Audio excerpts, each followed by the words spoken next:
नमस्कार, VCN news के हिंदी समाचारों में आपका स्वागत है।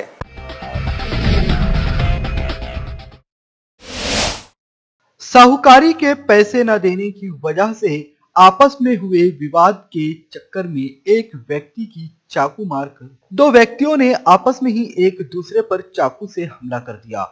इलाज के दौरान उसमें से एक व्यक्ति की मृत्यु हो गई।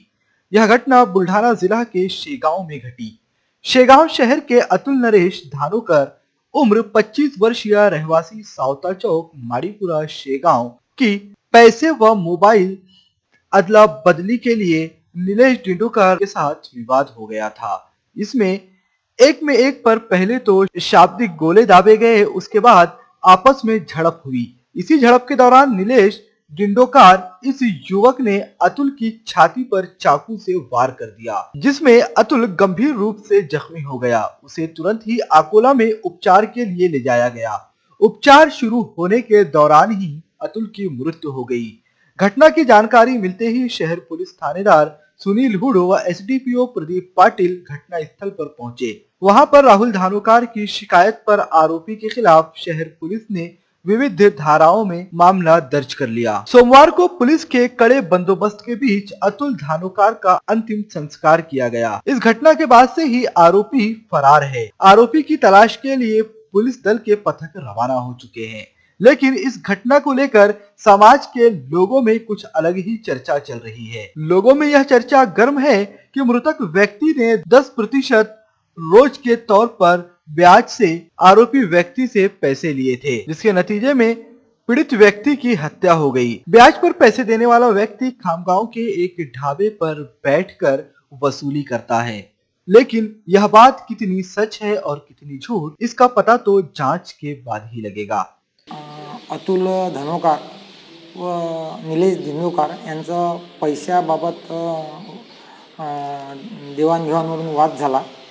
त्यामध्ये निलेश दिंडोकर याने अतुल धानोकर याच्या छातीवर चाकू मारून जखमी केले। त्यानंतर त्याला तो सरकारी दवाखान्यामध्ये इलाजाकरता गेला। डॉक्टरांनी त्याला अकोला येथे रेफर केले आणि अकोला येथे रेफर केल्यानंतर अकोला येथे उपचारादरम्यान त्याचा मृत्यू झाला।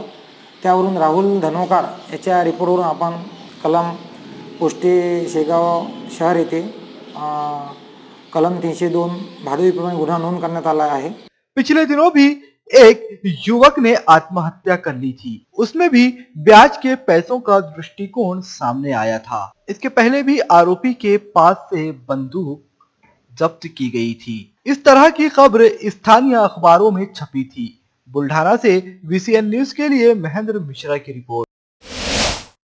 16 जनवरी को शहर के व्यापारियों में इनकम टैक्स की दहशत नजर आई। शहर के व्यापारी, उद्योजक, बिल्डरों में तभी भारी खलबली मच गई जब इनकम टैक्स विभाग की 27 टीमों ने 25 अलग अलग ठिकानों पर छापेमारी की। इनकम टैक्स विभाग के उप संचालक व्यवहारे के नेतृत्व में 150 अधिकारियों की अलग अलग टीमों द्वारा 16 जनवरी की सुबह 7 बजे से यह छापेमारी शुरू की गई।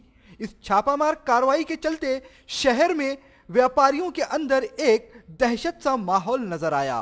खास तौर पर प्रॉपर्टी व्यवसायियों व उनके दलालों को निशाना बनाकर शुरू की गई यह कार्रवाई दोपहर बाद तक जारी रही। सूत्रों के हवाले से मिली खबर के मुताबिक इनकम टैक्स की टीमों ने अलग अलग व्यापारी प्रतिष्ठानों व उनके कार्यालयों पर पहुंचकर दस्तावेजों की पड़ताल शुरू की।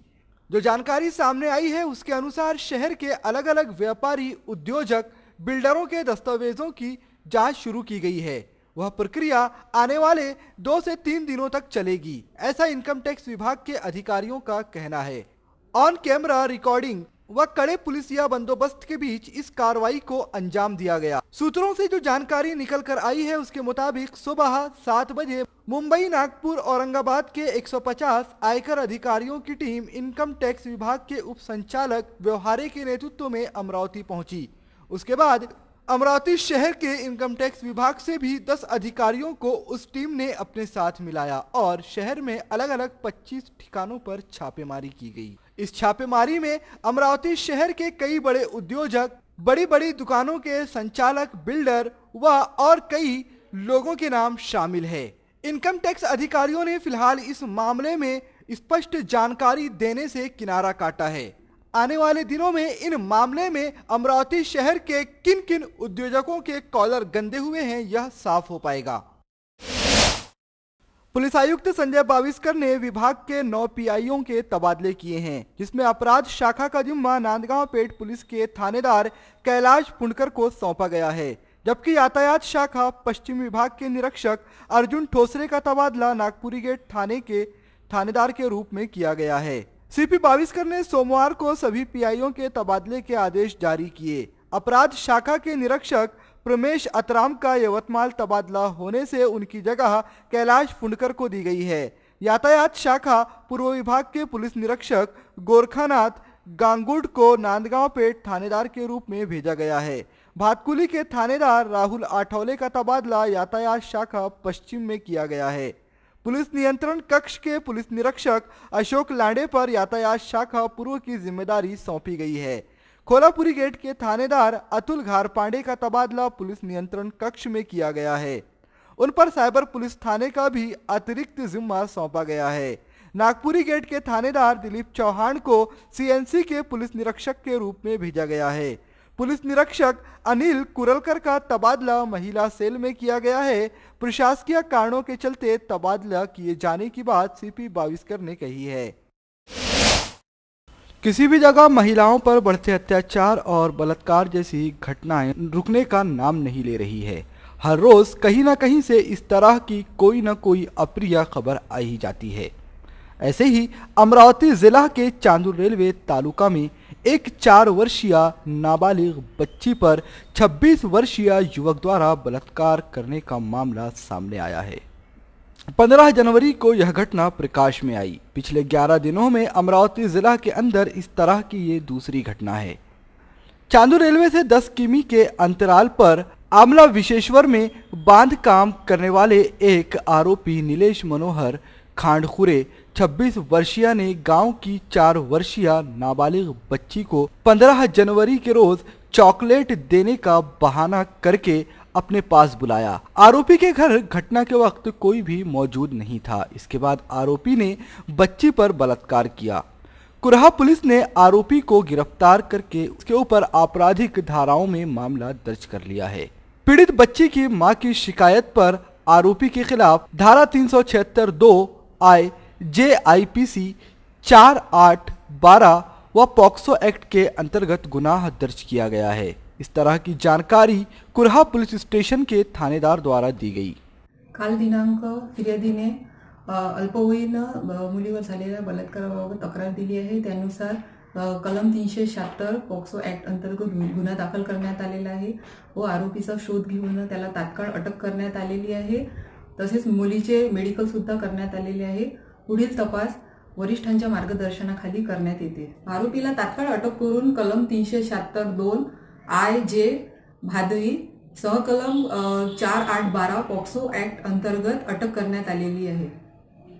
कुराहा पुलिस स्टेशन के थानेदार पाटिल के मार्गदर्शन में पुलिस उप निरीक्षक नंदा वैश्य इस मामले की जांच कर रही है। इसके पहले भी अमरावती जिला के मंगरूल दस्तगीर पुलिस स्टेशन अंतर्गत एक नाबालिग युवती पर बलात्कार करने की घटना सामने आई थी। इस तरह की घटनाओं से लोगों में आक्रोश नजर आने लगा है।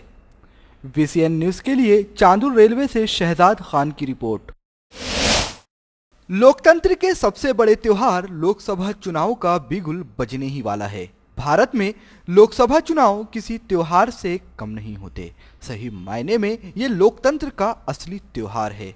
देश 5 साल के लिए अपने भाग्य विधाता को चुनता है। आम चुनाव में जनता बढ़ चढ़कर भागीदारी करती है। सर्दी हो, गर्मी हो, बारिश हो, लोगों में चुनाव के लिए उत्साह कम नहीं होता। देश एक बार फिर आम चुनाव के मुहाने पर खड़ा है। देश की हर गली, हर गांव, सड़क, चौपाल पर चुनाव की ही चर्चा है। इस बार का चुनाव सिर्फ राजनीतिक रूप से ही नहीं बल्कि मतदाताओं के लिहाज से भी बेहद महत्वपूर्ण होने वाला है। चुनाव आयोग के आंकड़ों की माने तो इस बार लोकसभा चुनाव में 90 करोड़ मतदाता शामिल हो सकते हैं। इस बार के मतदाताओं में एक विशेष संख्या युवाओं की भी है। आयोग के मुताबिक इस 24 साल से कम उम्र के करीब 25 करोड़ युवा मतदान में हिस्सा लेंगे। 2014 के चुनाव की बात करें तो करीब 84 करोड़ वोटर थे, यानी पिछले चुनाव से इस साल 6 करोड़ ज्यादा वोटर होंगे। पिछले 4.5 सालों में चुनाव आयोग ने करीब 4.5 करोड़ नए वोटर जोड़े। चुनाव से पहले इसमें 2 करोड़ नए वोटरों का और इजाफा हो सकता है। भारतीय लोकतंत्र और चुनाव की भव्यता का अंदाजा इसी बात से लगाया जा सकता है कि 2019 चुनाव में यूरोप और उत्तरी अमेरिका के 74 देशों से ज्यादा वोटर होंगे। उम्र के हिसाब से वोटरों का बंटवारा करें तो 18 से 24 साल के 25 करोड़, 35 से 54 साल के 29 करोड़, 25 से 34 साल के 22 करोड़, 56 से 59 साल के 10 करोड़ और 70 साल से ज्यादा उम्र के 4 करोड़ वोटर इस चुनाव में हिस्सा लेंगे। मीडिया रिपोर्ट्स के मुताबिक इस बार वोटिंग की बढ़त पिछली बार की तरह रही तो 70% तक मतदान हो सकता है। अभी तक जितने भी आम चुनाव हुए हैं, किसी में 70% वोटिंग नहीं हुई है। इस बार के चुनाव में पहली बार सभी ईवीएम मशीन के साथ वीवीपीएटी का भी इस्तेमाल होगा।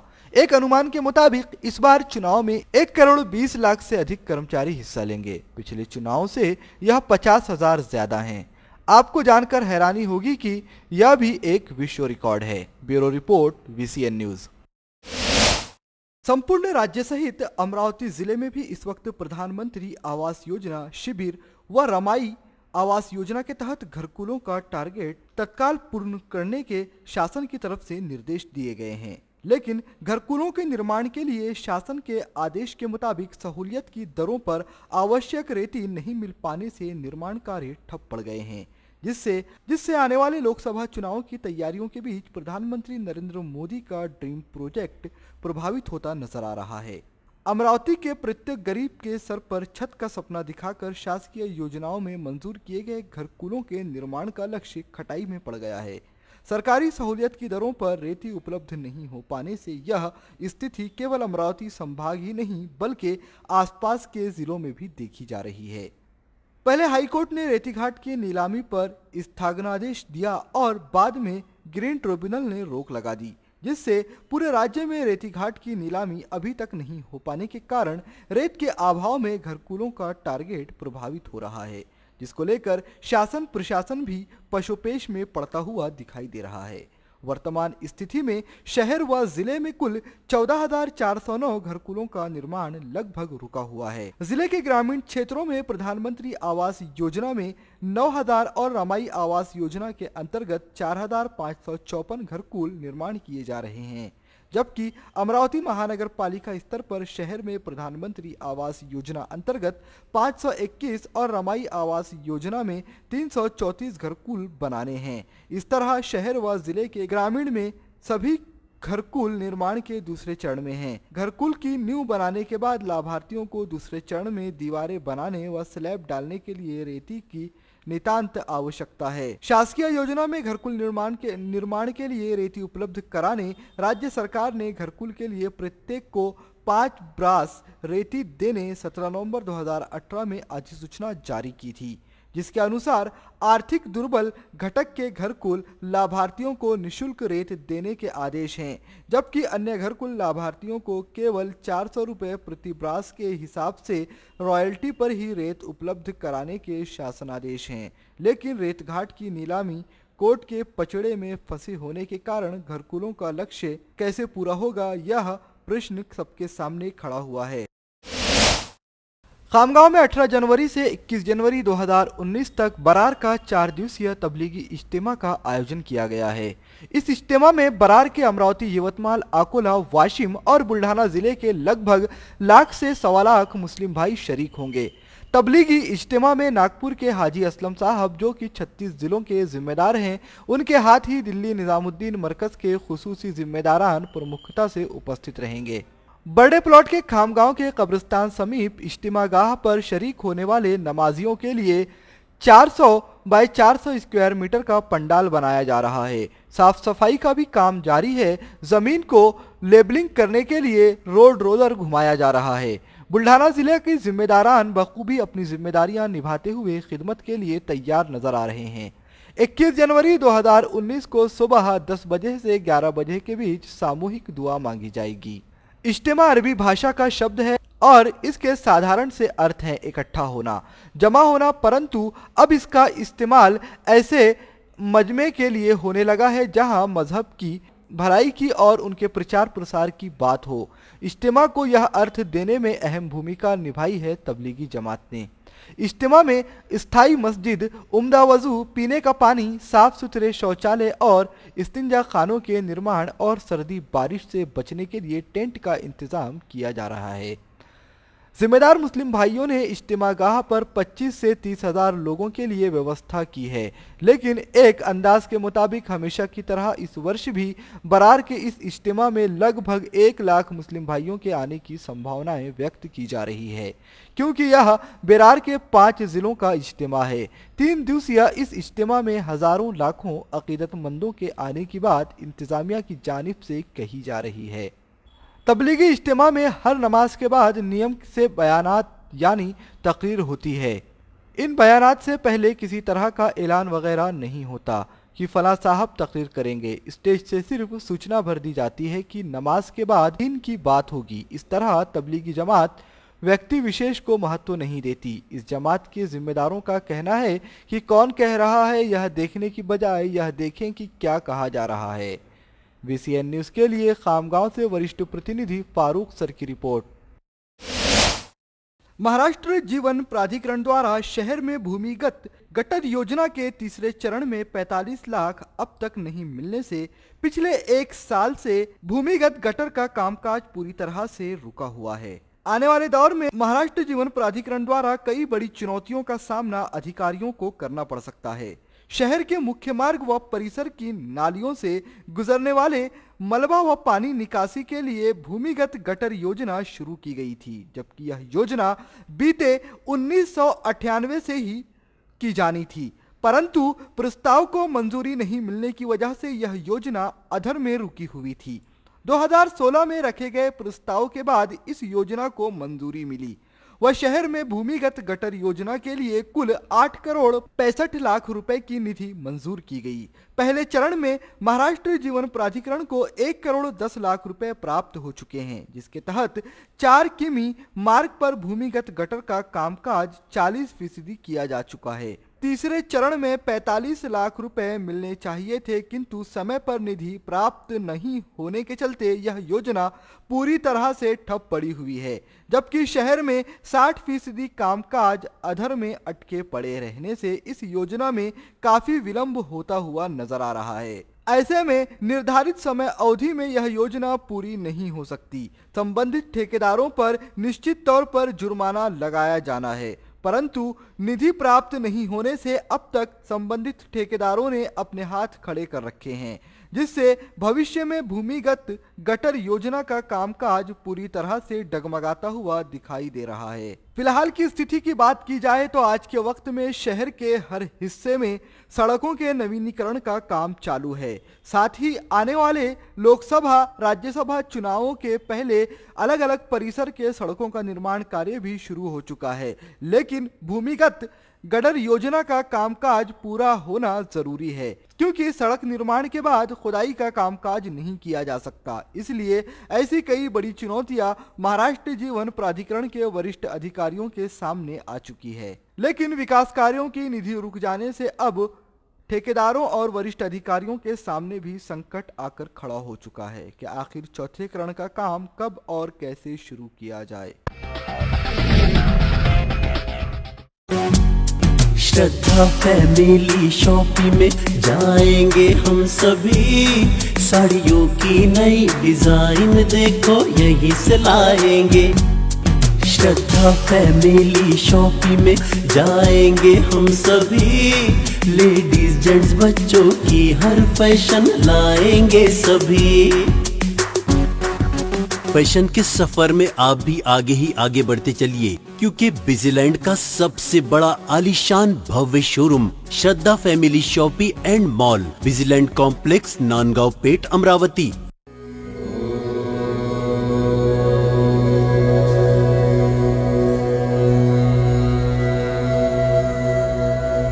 संवाद ज्योतिष एवं आध्यात्मिक अनुसंधान केंद्र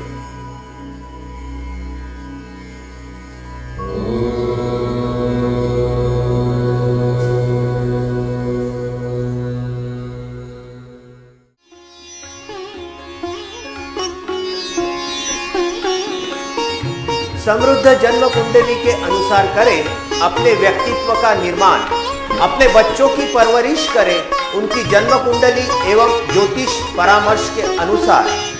विस्तृत फलादेश के साथ जन्म कुंडली का नया स्वरूप, ग्रहों की शांति के विभिन्न उपाय, संवाद ज्योतिष एवं आध्यात्मिक अनुसंधान केंद्र, Ambadevi market, Ambadevi, Amravati.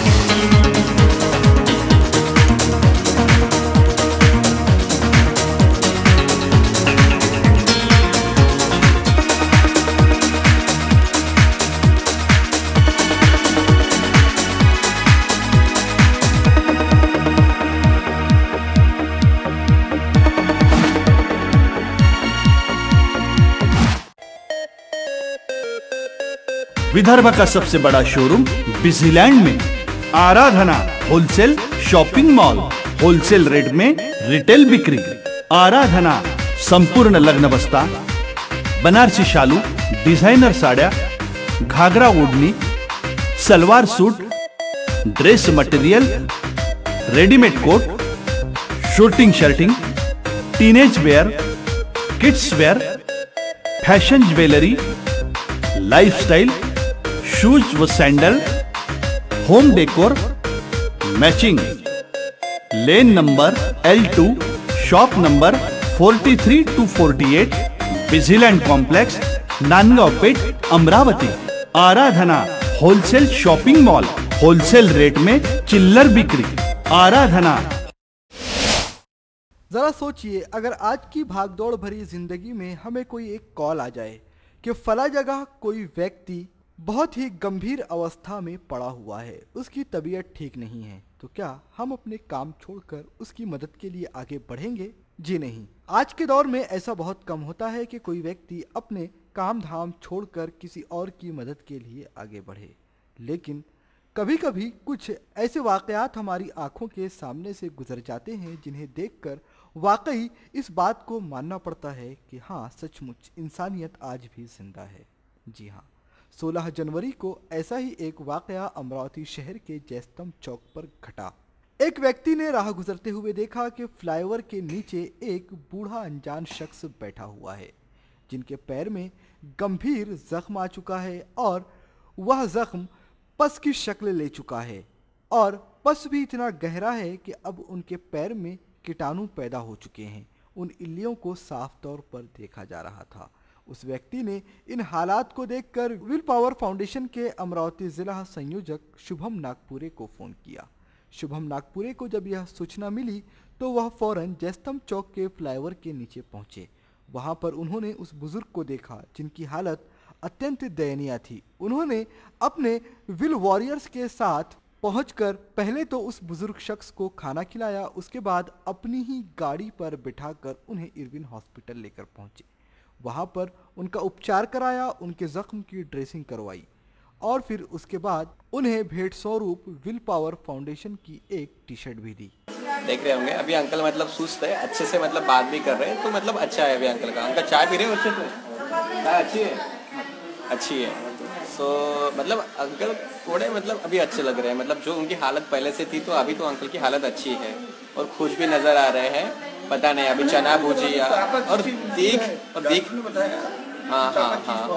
So friends, मैं यही चाहता हूँ कि मुझे प्रतिसाद फाउंडेशन की तरफ से कॉल आया था। ये कॉल करने के बाद मैं यहाँ पे आया हूँ उनको एडमिट करके। मेरे साथ मेरे वॉरियर्स भी हैं, आप देख सकते हो। अखिल भी है, यश भी है और अक्षय भी है। सो ये फ्रेंड्स है, इनकी वजह से सब कुछ हो गया। सो ये इनकी वजह से पॉसिबल हुआ है कि हमने उनको यहाँ पे लेकर आए। पहली हालत में इनके पैर में कीड़े थे, कीड़े अगर आप देख सकते हो कि ये पूरा पैर पूरा भरा भरा हुआ था पैर था, इसमें कीड़े पड़ चुके थे। सब कुछ ऐसे कंडीशन में ये वॉरियर्स ने इनको यहाँ पे लेकर आए हैं और यहाँ पे देख सकते हो अभी अंकल आपका नाम क्या है बता दो इनको एक बार। हमारा नाम एस.के. शर्मा है। हाँ, उसका नाम सीताराम शर्मा। ओके। हम अपनी जिंदगी में कई बार फुटपाथ पर या फिर रोड किनारे या फिर झुग्गी झोपड़ियों में ऐसे लोगों को देखते हैं जो कि गंभीर दर्द से या गंभीर तकलीफ से जूझ रहे होते हैं, लेकिन हम उन्हें नज़रअंदाज कर देते हैं। लेकिन आज के इस दौर में शुभम नागपुरे और विल पावर फाउंडेशन की टीम का जो समाज के लिए कार्य है वो वाकई में सराहनीय है। नहीं, आप वेरी बेस्ट, अच्छा किया आपने, अपने हिसाब से आपने सही किया। भाई थोड़ा सा फुटपाथ लेटने से तो सही किया, तुमने बेड दे दिया। अच्छा, तो आपके आशीर्वाद तो हमें मिल सकते हैं ना। अरे नहीं बेटा, खूब कमाओ को, हम तो आशीर्वाद सबको देते हैं। यह सिर्फ उनका एक वाकया नहीं है, बल्कि विल पावर की टीम जगह जगह ऐसे कई सामाजिक कार्य करती हुई नजर आती है जो कि समाज के लिए अंधेरे में एक छोटा सा दिया जलाने के मुताबिक है। हर किसी को इस तरह से सामाजिक कार्यों के लिए आगे आना चाहिए। 11 जनवरी से लेकर 17 जनवरी तक विद्युत निरीक्षक, ऊर्जा व कामगार विभाग की तरफ से विद्युत सुरक्षा सप्ताह आयोजित किया जा रहा है, जिसमें बिजली का महत्व और बिजली की सुरक्षा किस तरह से करनी चाहिए इसको लेकर संपूर्ण अमरावती जिला में विद्युत निरीक्षक कार्यालय और महावितरण कार्यालय की तरफ से संयुक्त विद्यमान के तौर पर चर्चा और परिसंवाद का आयोजन किया जा रहा है। इस विद्युत सुरक्षा सप्ताह में जन जागृति के लिए मोटरसाइकिल रैली का आयोजन भी किया जा रहा है।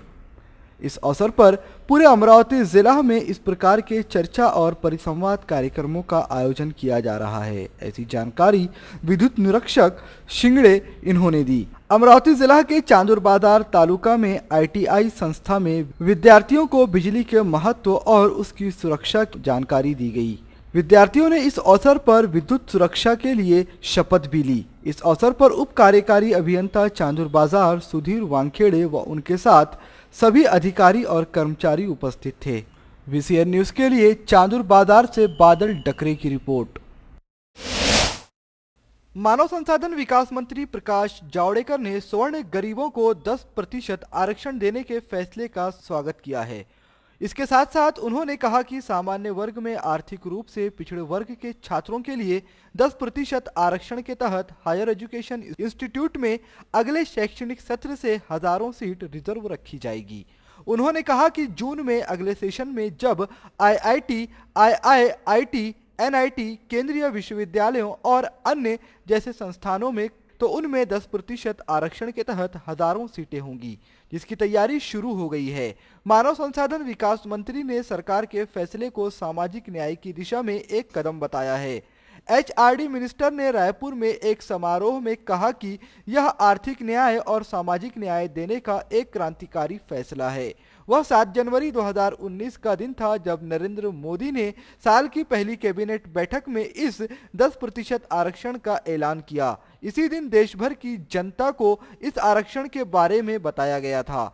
वहीं अगले दिन यानी 8 जनवरी 2019 को बीजेपी ने लोकसभा में संविधान का 124वां संशोधन विधेयक 2019 पेश किया। आपको बता दें कि इस आरक्षण के तहत सरकार की ओर से कुछ नियम बनाए गए हैं। इसका फायदा उन्हीं सामान्य वर्गों के लोगों को मिलेगा जिनकी सालाना आय 8 लाख रुपए से कम होगी। आरक्षण के लिए जो शर्तें रखी गई हैं वह इस प्रकार है। कृषि भूमि 5 हेक्टेयर से कम हो, घर हो तो 1000 स्क्वायर फीट से कम हो, निगम में आवासीय प्लॉट हो तो 109 यार्ड से कम जमीन हो, निगम से बाहर प्लॉट है तो 209 यार्ड से कम जमीन हो। पवित्र तीर्थ स्थान होने के साथ ही माहौर का भौगोलिक, धार्मिक, पौराणिक और ऐतिहासिक महत्व की तरफ ध्यान देते हुए जिला निर्मिति के लिए माहौर की महत्वाकांक्षाओं को ध्यान में रखते हुए विचार होना अत्यंत जरूरी है। जिला निर्मिति की माहौर की मांग काफी पुरानी है। सन 2008 में औरंगाबाद में आयोजित की गई मंत्रिमंडल की बैठक में उपस्थित तत्कालीन मुख्यमंत्री दिवंगत विलासराव देशमुख इन्हें भी इस संदर्भ में निवेदन दिया गया था। उस वक्त से लेकर आज तक माहूर के जिला निर्मिति को लेकर सिर्फ और सिर्फ विचार ही किया जा रहा है। जिला निर्मिति के लिए अत्यंत आवश्यक शासकीय जगह खूब बड़े पैमाने पर माहूर में उपलब्ध है। इसके साथ साथ अनेक तालुका के लोगों के लिए माहूर एक केंद्रीय स्थान भी है। वह धार्मिक और पर्यटन स्थल भी माहूर में बसा हुआ है, जिसकी वजह से साल भर में लगभग 1 करोड़ लोग यहाँ पर दर्शन के लिए आते हैं। माहूर को जिला घोषित करने की मांग माहूर वासियों की ओर से की जा रही है, जिसके चलते माहूर के लोगों ने एक धरना आंदोलन भी आयोजित किया गया।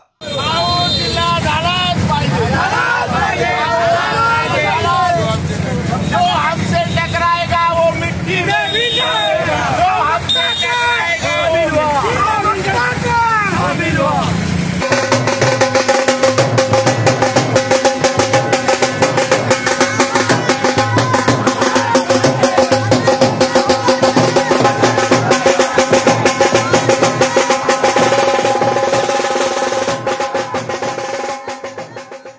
इस धरना आंदोलन में वरिष्ठ पत्रकार नंद कुमार संतान, इसी तरह जीतू चोले, कांग्रेस के युवा नेता किशन राठौड़, भाजपा के युवा नेता सुमित राठौड़, भाजपा के तालुका अध्यक्ष देव कुमार पाटिल, वरिष्ठ नागरिक गोकुलदास वंजारे, भाजपा के जिला कार्यकारिणी सदस्य विजय आमले, इन्होंने जिला निर्मिति की मांग को लेकर अपने अपने मनोगत व्यक्त किए। इस अवसर पर संघर्ष समिति के अध्यक्ष दीपक बनगिनवार, दिलीप मुनगिनवार, किशोर जगत, भाजपा के पूर्व तालुका सरचिटनीस नंद कुमार जोशी, मुजावर फकीर, मोहम्मद शेख चांद, पंचायत समिति सदस्य उमेश जाधव, दत्तात्रेय अरगुलवार, पसपुलवार, पत्रकार कार्तिक बोहरे, गजानन भारती, राज ठाकुर, राजू दराड़े, राम दातिर, नितिन तोतसाम, प्राध्यापक प्रवीण बिरासदार, गणेश चौहान, पवन कोंडे, आदिवासी नेता संजय पोंदोर, सुरेश आराध्य, अभिषेक दुबे, अशोक जोशी, संजय गायकवाड़, इनके साथ अनेक लोग उपस्थित थे। प्रशासन की तरफ से तहसीलदार को दिए जाने वाले निवेदन को शेषराव जुखंटवार इन्होंने स्वीकार किया। पुलिस निरीक्षक लक्ष्मण राख इन्होंने इस अवसर पर तगड़ा बंदोबस्त किया था। सूत्र संचालन व आभार प्रदर्शन जिला निर्मिति कृति समिति के सचिव व वरिष्ठ पत्रकार वसंत कपाटे इन्होंने किया। VCN न्यूज के लिए माहूर से राजू रामचंद्र दराड़ी की रिपोर्ट। 2014 में राज्य की सत्ता संभालने के बाद से ही महाराष्ट्र की भाजपा नीत फडणवीस सरकार अपने पूरे कार्यकाल के दौरान अमरावती शहर वासियों के लिए अलग अलग विकास और उत्थान के कार्य करती हुई नजर आ रही। शहर में मौजूद हर एक तबके के समग्र विकास पर कार्य किया जा रहा है। साथ ही जब से मुख्यमंत्री देवेंद्र फडणवीस के मार्गदर्शन में मंत्री राजकुमार बडोले ने सामाजिक न्याय व विशेष सहाय विभाग का जिम्मा संभाला है, तब से इस विभाग के कामों में जबरदस्त तेजी नजर आ रही है और आर्थिक व सामाजिक रूप से पिछड़े वर्ग के छात्रों व नागरिकों को इस विभाग द्वारा चलाई जाने वाली विभिन्न योजनाओं का भरपूर लाभ मिलता हुआ दिखाई पड़ रहा है। यह बातें जिला के पालक मंत्री प्रवीण पोटे ने अपने व्याख्यान में की। सामाजिक न्याय विभाग द्वारा अमरावती संभाग के लाभार्थियों को अलग अलग योजनाओं का लाभ वितरण करते वक्त बुधवार 16 जनवरी को 11 बजे स्थानीय संत ज्ञानेश्वर सांस्कृतिक भवन में एक विशेष समारोह आयोजित किया गया था, जिसमें बतौर अध्यक्ष जिला के पालक मंत्री पोटे ने अपने विचार व्यक्त किए। इस अवसर पर राज्य के सामाजिक न्याय व विशेष सहाय विभाग के मंत्री राजकुमार बडोले के हाथों संभाग लाभार्थियों को उनके लाभ हेतु वस्तुओं का वितरण किया गया। इस कार्यक्रम में बतौर प्रमुख अतिथि जिले के सांसद आनंद राव अड़सुल, विधान परिषद सदस्य अरुण अड़सठ, विधायक अनिल बोंडे, रामेश बुंदेले, प्रभुदास भिलावेकर मंच पर उपस्थित थे। कार्यक्रम की शुरुआत में समाज कल्याण आयुक्तालय पुणे के आयुक्त मिलिंद शंभरकर व समाज कल्याण विभाग अमरावती के प्रादेशिक उपायुक्त विजय सालवे ने सभी गणमान्य अतिथियों का स्वागत किया। इसके बाद सामाजिक न्याय मंत्री राजकुमार बडोले के हाथों संभाग के लाभार्थियों को सामाजिक न्याय विभाग की विभिन्न योजनाओं का लाभ वितरित किया गया। इस अवसर पर अपने विचार व्यक्त करते हुए सामाजिक न्याय मंत्री राजकुमार बडोले ने कहा कि किसी जमाने में जरूरतमंदों को अपने हक को मांगने के लिए इधर उधर भटकना पड़ता था, लेकिन जब से भाजपा सरकार आई है तब से उनकी यह परेशानियां खत्म हो गई हैं। हिंदी समाचारों में अब वक्त हो चला है आपसे विदा लेने का। विदर्भ से जुड़ी तमाम जानकारी जानने के लिए देखते रहिए विदर्भ का सर्वश्रेष्ठ न्यूज चैनल VCN न्यूज। नमस्कार।